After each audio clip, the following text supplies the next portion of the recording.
Guys চলে আসলাম আবার তরমুজ খেতে। এবার আপনাদের দেখাতে যাচ্ছি সুন্দর সুন্দর তরমুজ। হ্যাঁ সজল তরমুজ দেখো। শশা কই? আমার একটা দে, শশা খাই।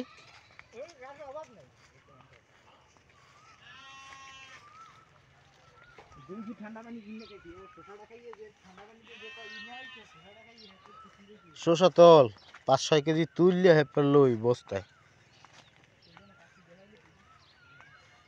চিনে না শশা যেরম পাতা ওইরম।